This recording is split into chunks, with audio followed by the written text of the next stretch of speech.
Back to Signals on 91.3. We're discussing grooming future leaders. Very special thanks to Abiodun Fatai for making it happen. And I have with me, she's somebody who I have seen and observed without her knowing. She comes with a mindset of corporate discipline in school management with an output of the right image and emphasis on technological deployment in learning and teaching that fosters excellence. One could refer to her many years in the banking sector at senior management levels and an initial career in journalism and media as pointers to her philosophy in the education market. She's fondly called and referred to as the Silicon Valley. She's the founder and CEO of Blooming Green Schools, a rapidly growing technological-driven learning center in the heart of what is referred as the Silicon Valley of Nigeria, Yamah. She holds Masscom, PGD Business Admin, MBA in Marketing, PGD in Education, and other certifications in Education Management from local and international institutions. What is quite interesting about her is, should I say it? I'm coming. Let me unwrap it gradually. Is what should not fail me at this moment in time is an eye for detail. Right? Is an eye for detail. I have with me Mrs. Susan Babatunde Yamah, and we will be looking at grooming future leaders. Welcome to Signals. Thank you, Oshodi. Welcome back home. Thank you very much. Good. Now, this morning we're looking at grooming future leaders. And there's something I picked from your profile, the mindset of corporate discipline. Why? I would say, good morning, listeners. Yeah. I would say that discipline is everything in anything that we do. So you have to apply discipline in whatever thing that you're doing. Importantly, if you are then an educator having to be in an environment where you're responsible for the development of children and everyone around your environment. So discipline is very key in developing everyone and in holding offices. So if we're working with children, you have to make sure that there's discipline that is modeled starting from you, the leader, and then trickles down to everyone else, and of course to the children that you are grooming. Now, there's this thing that with some say we have anyhowness as Nigerians. Do you? I totally disagree. Okay, why? That in Nigeria we have. We can be anyhow. Yes, no, it can't be. There's nothing you do anyhow, just like she put it, that you will achieve success effectively. If you do anyhow, like they say in the streets, you get anyhow. You will see anyhow. You know, so there's nothing like that. And I do not believe in that saying that in Nigeria we do that. There are people who are focused to doing things thoroughly, following due process and due procedure to achieving results. And as a CEO of a school, Blooming Green School, that is how we operate. And that is what we know to do at Blooming Green School. So I don't believe that. And it doesn't work for anyone that applies that strategy. Now, how has your role as an educator changed over the years? Because education is, some say, is our schools still good?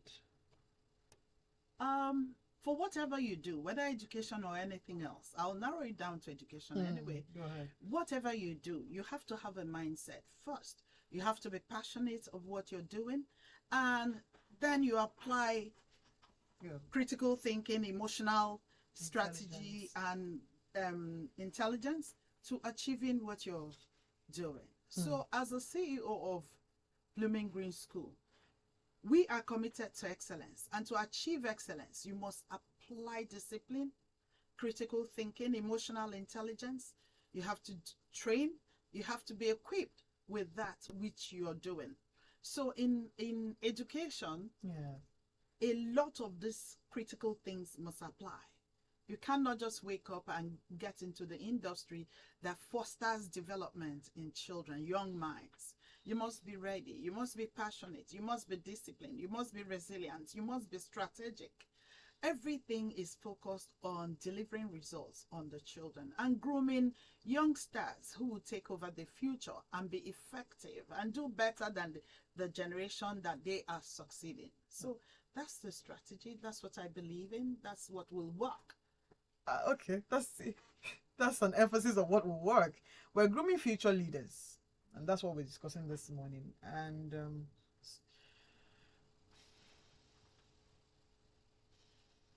I'm here. I'm here. Now, when we look at future leaders, I know that when we were growing up, I was growing up, they'll say we're the leaders of tomorrow. We're the leaders of tomorrow. Are we still? Does it look like that? What have you seen so far having to raise children? Okay, as we navigate the complexities of the 21st century, it's clear that effective leadership will play a pivotal role in shaping our collective future.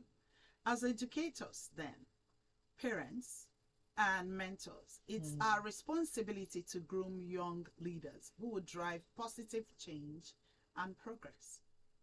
As an educator and at Blooming Green School, our vision is clear: to become a preferred learning destination for the complete nurturing of future leaders.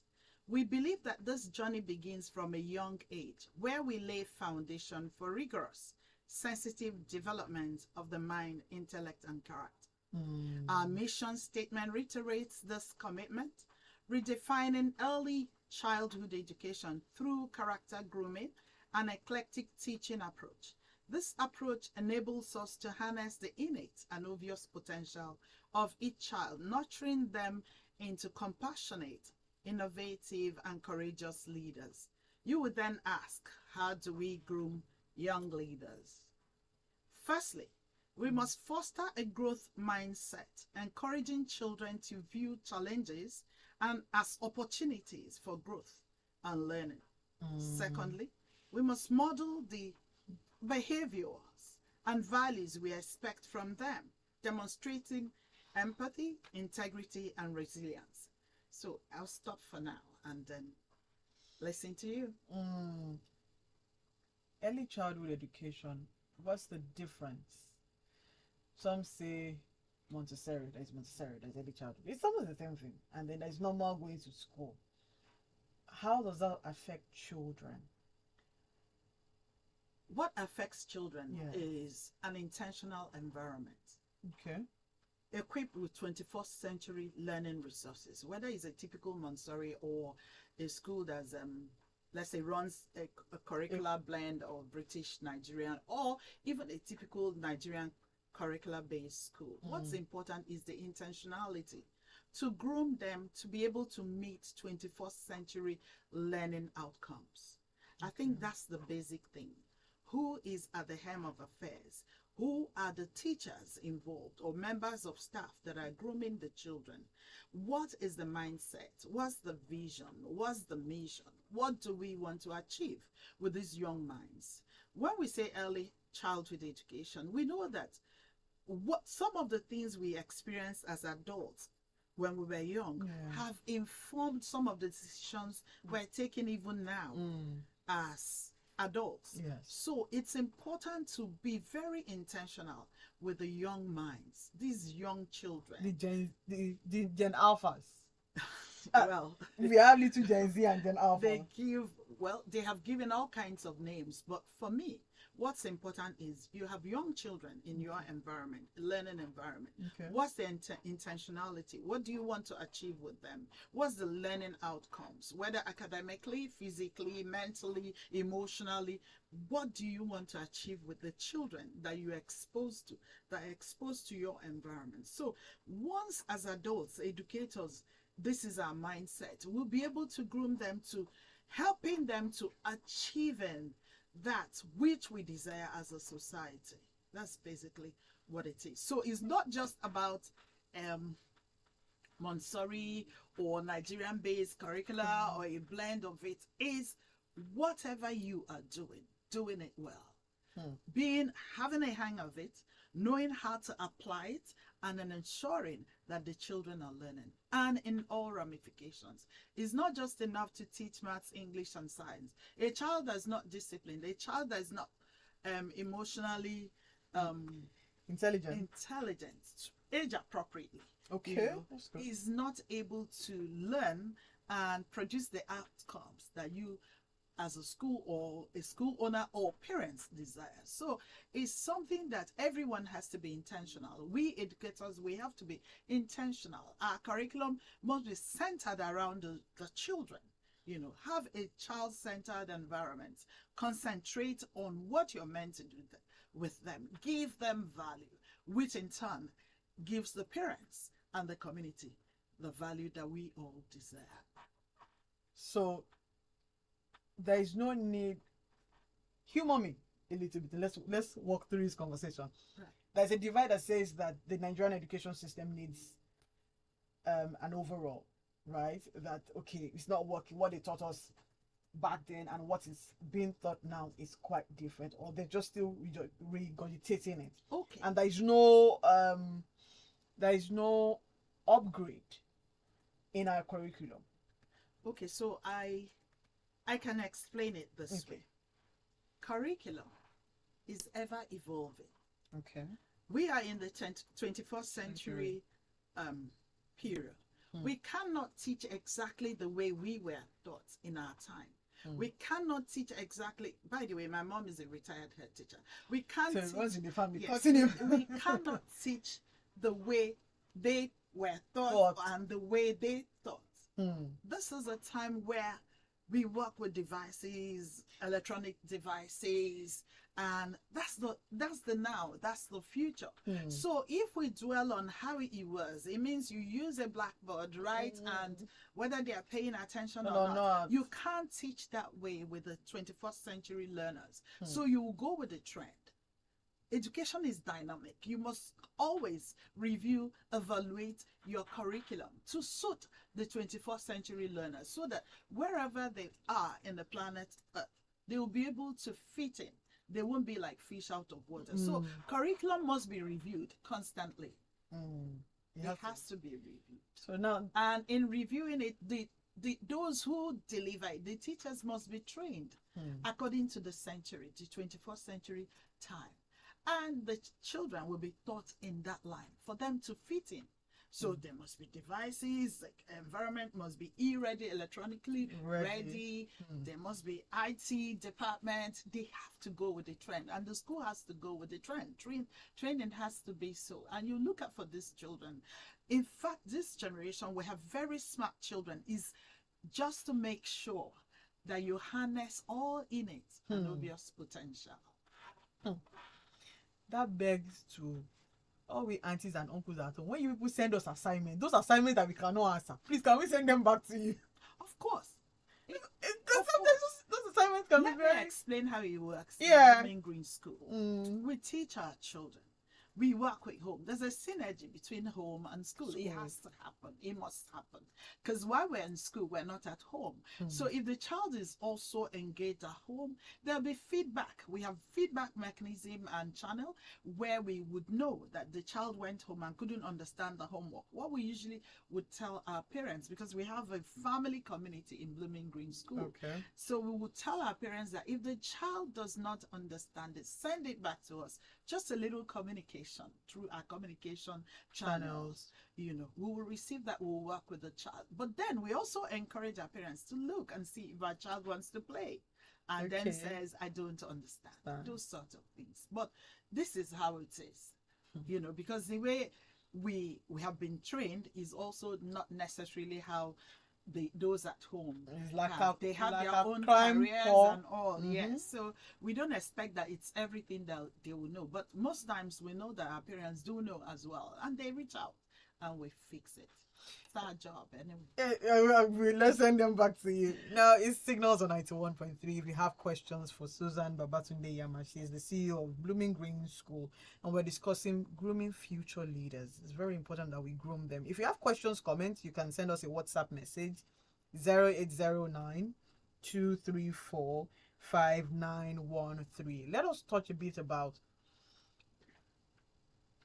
the technologies that they're using, the smartphones, the tabs, right? Some will say there's this argument that children should not use phones because by the time they take your phone, they've unlocked all the even the passwords that you think that they will not get, they've gotten it.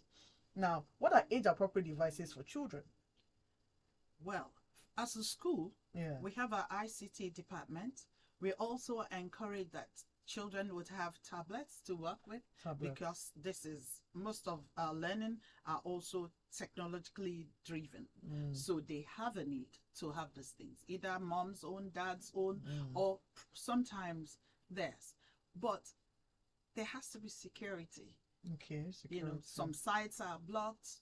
We ensure that we support our parents to do that with their own personal Devices. so that it's they can go to age appropriate sites for the work that they want for to the do. school work. So it has that to be they for need to- school yes, work, not for cartoon. No, so most times it's linked to their parents' email, so they don't just get stray into sites that they shouldn't. So that's some of the provisions that we make and the encouragement that we give to Home From to ensure that you see what they see.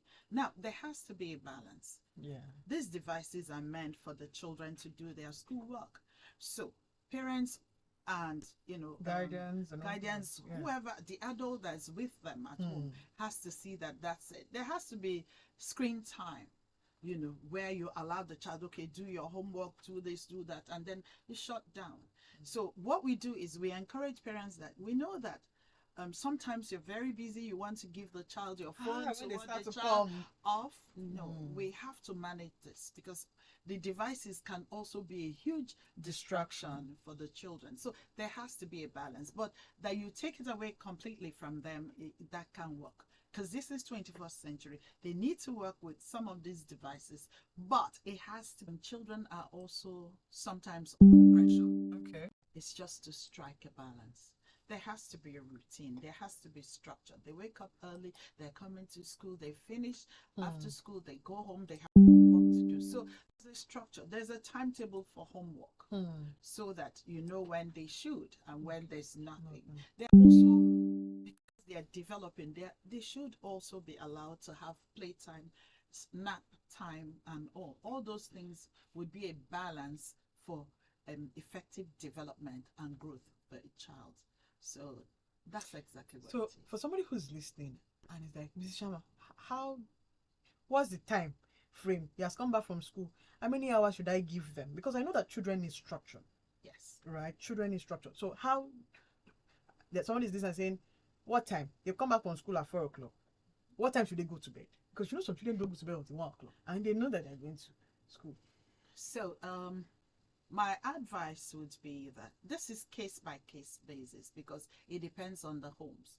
But I would say that any child from maybe early years to case stage 1 and 2, which is up to year 6, should retire between 8 and latest 9 p.m. Okay. They should go to sleep if they must have enough sleep time and then wake up early. So if there's appropriate time, 8 o'clock, yes, 9. for the very young ones, maybe around 5 and 6, they've got So sleep let's stuff. do like this, 0 to 2. Those ones, You know how it is. Those ones are still like babies. baby. So let's say from 3 yes, 3 to 11. 11, they should go 10, to bed. 11, they should go to bed between 8 8 to and 9. 9. Okay. Because whatever assignment they have to do, they would have done it by that time. So then they should go to sleep so that in the morning they are fresh, no tardiness and all, so they can come into the learning environment refreshed. Considering that, of course, with Lagos, they have to wake early, 5 to beat o'clock. traffic Four, and all four, of 5. that.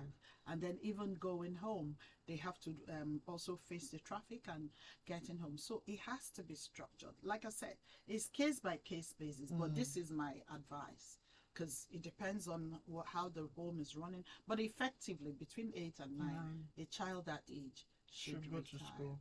Should go and sleep. go to sleep. Go and sleep. Right, you should Yes. go and sleep. Now, tell us what a day like in school when you're going to the classes. What do you see when you go to the classes to go and observe the kids? That brought a smile. I had to smile because what you see in Blooming Green School is a delight. It's fascinating. In fact, these days I try to avoid going into the classes quite often because it's disruptive for the children. Once they see their Mrs. Babatunde Yamah, everyone is smiling, hugging, and all that. A typical you're not coming with the cane. No. Okay. We have better methodologies towards disciplining them. So no cane is good. No cane. At Grooming Green School, no cane. But our children are disciplined because we have the style. They join to make the class rules. So they know the consequences if they break the rule, because they make the rule alongside the teachers, and the consequences when you step out of line is also there. So they know if you do this, what are we going to do? So everyone knows. So they know not to step out of the line. But children will also be children. Yeah. So we apply disciplinary measures, age appropriate, that is effective. You don't have to hit or apply the cane. Can we stay on that a little? Before if you say age appropriate, would I say age appropriate naughty corners? Let me not say punishments. Age appropriate naughty corners. What are so a child is naughty and you have tried? Okay, so let me explain it this way. Blooming Green School, we don't have naughty corners, but we have correction corner because we prefer to use positive words. I like this. So I like this because you see what you're trying to achieve a positive result. Why use negative words? So we have correction corner instead of naughty corner. So a child goes to that correction corner, knows I'm going to be corrected anyway.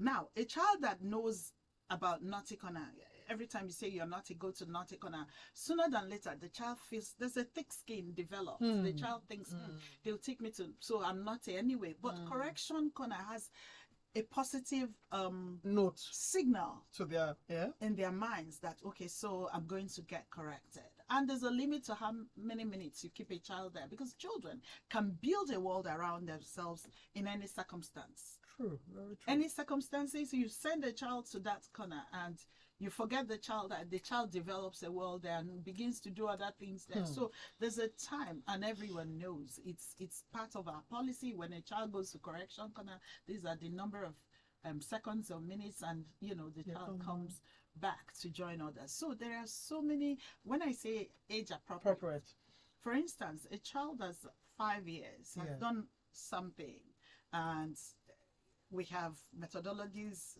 like community service.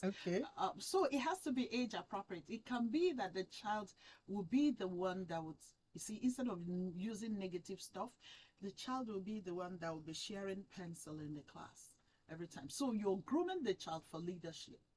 You're engaging the child. So the child is not busy being distracted and all of that. You put them to work. Yes. So the child will do that. So that's why I told you age appropriate. In making the child do some chores. Yes. It won't be, okay, because you've done this, you're the one to lift bags. You know what I mean? Everybody's bag. So that's why I said age appropriate. Hold on a second. Hello, good morning. Hello. Hello, good morning. Good morning. My name is Remy. I'm calling from myself. Speak up, Remy. I've got a question for you. Yes.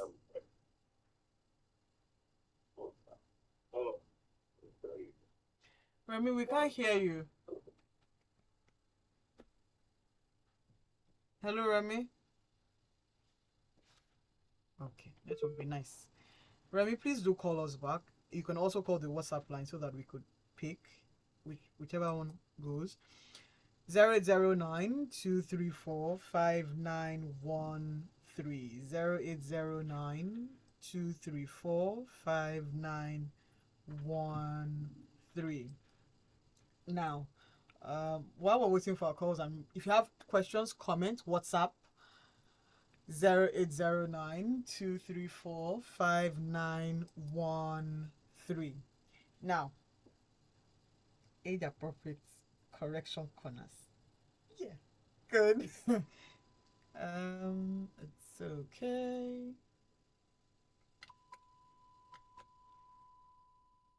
Where's this noise coming from? Don't worry. Sorry, hold on a second. Don't worry, Alpha. We are off and online.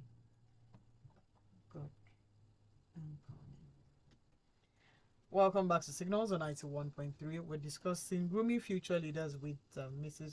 Susan Babatunde Yamah. Now, you have an event coming up. Tell us a bit about it. Okay, so we have our games festival coming up, and Go ahead.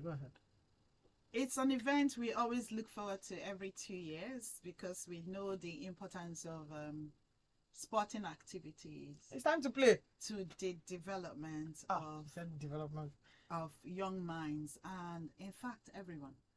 Okay. You know. When is it happening? It's happening on the 14th of February. In fact, the day that people will say Valentine's Day. So we're going to use that day to do a sports festival, which we tag Games Festival. And it's an avenue to harness, like our vision would say, harness all obvious and innate potential of our children. So, yes. Michael, are you ready to answer our question? What should we expect on Games Day? It's Games Day. All right. Good morning, everyone. Good morning. It's really a pleasure to be here. The Games Festival is actually a great time that the children have not just fun, but they get to utilize all their skills. Right? You'll agree with me that sports is something that we need as we grow, not only because of the physical development, because you are in teams. For example, we have 4 houses: Joseph House, Susan House, King's House, and Bloom House. And each member belongs to a house. Each pupil belongs to a house. And during your training, while you're getting ready, you are working with people of your class and other classes. So you're building social skills, right? You're also being developed physically. You're also building social skills as you go about doing that, right? So sport is something that we definitely need. I'm sure you'll agree with me if you can cast your mind back to those times. Blue House or Green House? Yeah. I'm thinking. Yeah. So it was fun. It was a time to bond with friends, build social skills, and also develop physically. So looking forward to that coming up in exactly 13 days from today. It's going to be a wonderful time. We'll see the best of the best. So if you have coaches around, hold on. Hello. Hi. Yes, welcome back. Good morning. Like I said before, the mosquito interrupted. I've got a question for your guest. Okay. I want to ask, Madam. I know you talk about building a future leader, building value system, and I'm aware that value system got to be that you build in school have to be consistent with the practices of any society. How do you build value system? Of course, you can train your student in school, and when they get out there, they see leaders who have despicable character. Would this sort of leader not pollute? Okay. Go ahead. Okay, thank you very much. Thank you for that question. Okay, so the thing about grooming children is whatever values you instill in them, and you're consistent, and you're intentional, they carry it to wherever they go. And they are not easily influenced with negative behaviors or values out there. The only thing is, this is this kind of grooming is holistic. I think the government has also gone ahead to support educators with this by saying a child starts school at so and so time, finishes at so and so time. Age has a lot to do with development, emotional intelligence. If a child is growing and going through school according to the age that the child should be in whatever environment, whatever class, then whatever you're instilling in that child, the child is not pressured to deviating from that value. The age has a lot to do. If you groom a child, let's say a child is leaving year 6 at 11, 12. That child has completed everything around nursery and primary school curriculum and also age. So they are more mature. Whatever values you have instilled in them, they can carry it on. Sometimes because someone is very young, the person is under pressure. The person has the values, but easily the emotional intelligence is not there that much to carry the pressures that can come with peers or other people, even older people, even if they are not the child's peers. But if the child has been groomed, age appropriately, and gone through school, and the values are there, and there's that synergy between home and school. Remember, it's not only the educators that can do this. If all that balance is there, the child is able to rise above those negative values to at least a very large degree.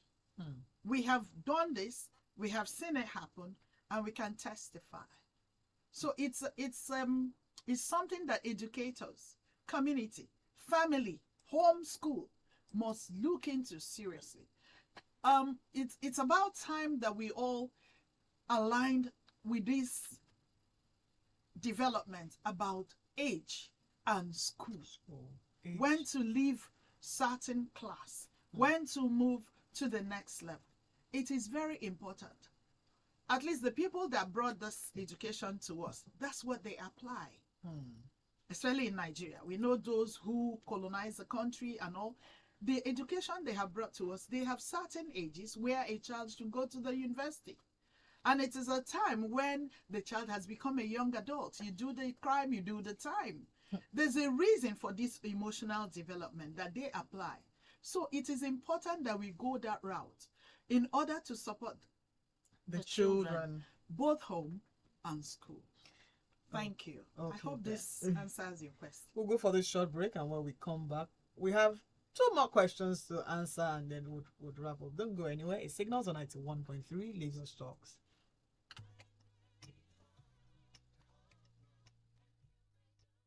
Are you good? Yeah. Okay, so I can talk. Yes, I just wanted to check in on you. How was it? Fantastic. We have not done yet. It remains to work. We'll go back shortly. You're doing well. So are we? Just hold on. You're safe. Don't worry. You home. did well too. Well done. Well done. I've sent you your own mail. Oh yeah, we are going back. Don't publish. No. Let's talk about the dates. Okay. Welcome back to Signals on 91.3. Well, it's still Grooming Future Leaders with Mrs. Babatunde Susan Yamah. And a very special thanks to Dr. Ebere Nzuweji. I got it. If you're just tuning in, it signals that we are discussing education, grooming future leaders, and what we should expect. They have a games festival.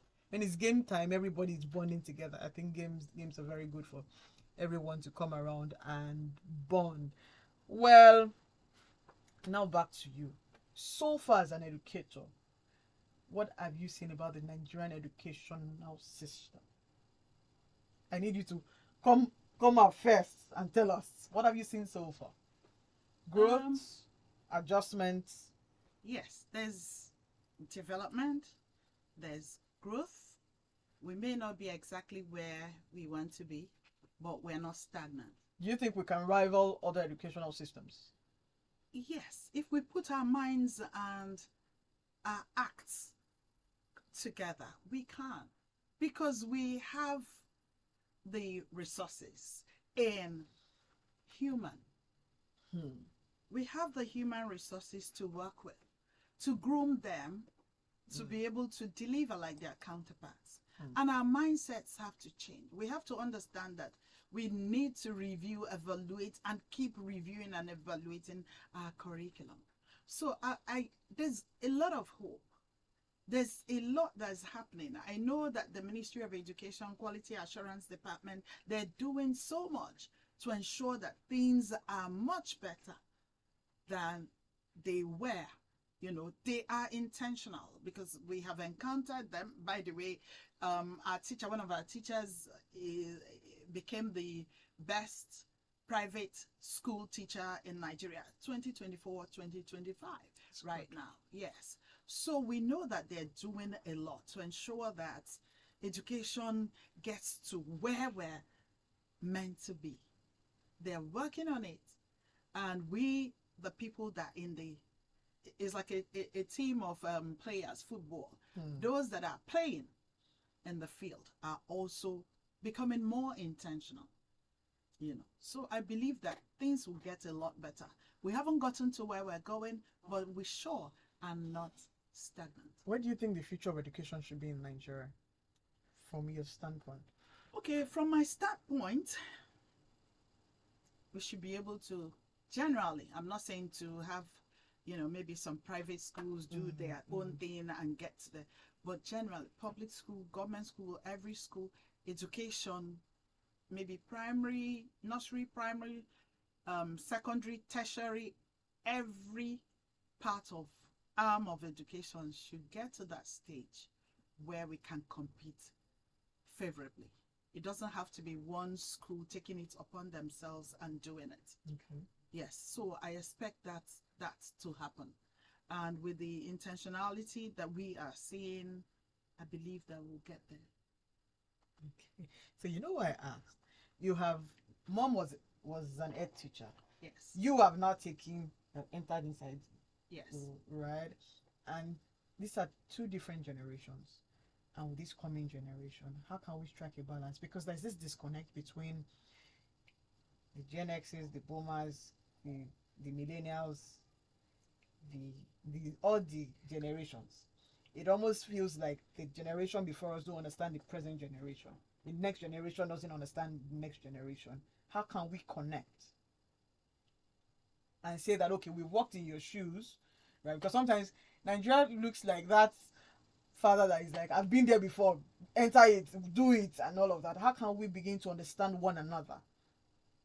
Okay, so I think what it should be is we can't discard what had happened in the past. Okay. It's like, let's say, let me just apply this, for clarity. It's like the Bible. It's like saying, I trashed the Old Testament, I'm going to work with the New Testament. Both have to work together. So we know that they have done that, and there was a methodology at that time, right?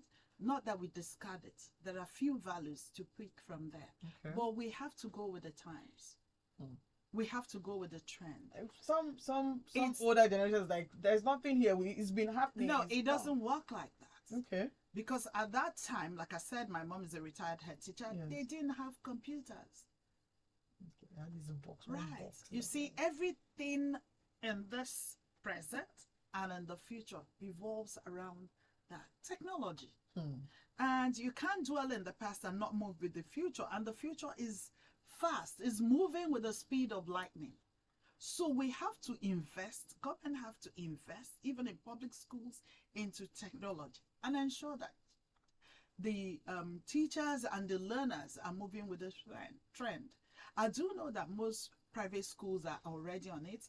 As for Blooming Green School, we've always been technologically driven. So it's important to understand the times of your learners. Otherwise, you will shortchange them and they will be behind. So we talk about light years ahead. You have to be ahead. You have to go with the times. You have to train people to be able to work with these minds. Because sometimes, on a lighter note, I say they came out of the wombs with the devices. Yes, so you've got to work with them. This is them. This is one hand and this is one hand of in device. That light. It's just to strike a balance so that what is good doesn't also cause harm. But we have to go with the trend. Okay. There has to be that balance. Pick a few of the values that worked in the past, add it to the present, and I keep flying because they are moving. Okay, then what should we expect on games today? Oh, a very good outing. We know the importance of that. Michael, save us. Tell us, what should we expect on games today? What are we wearing? Okay, so we will all be looking sporty. The children will be wearing their sporty outfits according to their various houses. Okay. Teachers as well. parents and guests also should look sporty. Everyone should come dressed. You want us to go and buy plenty sneakers. But just expect to be wild, really. Expect, because the children have been putting in a lot of hours preparing, from the races to football. Even. Which child did you see during preparation? Which child? Tell us a Well, child. I have a bias for my house, so yeah. So what house is that? That's Joseph's house. Okay. Well, the winning house, by the way. So yeah. So I have a particular. Which other house has not been winning? Well, every house is actually. No, I'm rooting for the house that needs to win. That's Joseph's house. No, I want a house that has not won any trophy. But I can guarantee you that each house is going to be putting up a show. You'll be definitely be wild, from the races to football to egg and spoon race to sack race. There will be enough water. Yo, more than enough actually. We will be having even a standby ambulance with medical personnel on ground, so to be able to cater for everything. And we've had that even from our very debut edition in 2019. So I will have external officials to ensure everything is fair and balanced, and everybody's carried along. We are a very inclusive school, so no child is left behind. From the youngest to the oldest, everyone has an event that you'll be participating in. And of course, we also have our match past. So come and expect to be wild, definitely. Okay. I see you that. Well, may the best house Win. win. That's what we always say. Thank you very much. Thank you so much. Thank you. Thank you, Doctor. Thank you, Michael. And thank you to everyone who's listening. You. Till we come your way again next week, Saturday, like we always see on Signals. Dream again, create opportunities for people, because people will be people. Keep creating opportunities. Have a wonderful new month, new weekend. Rest well. It's time to make money. Have a wonderful week and God bless.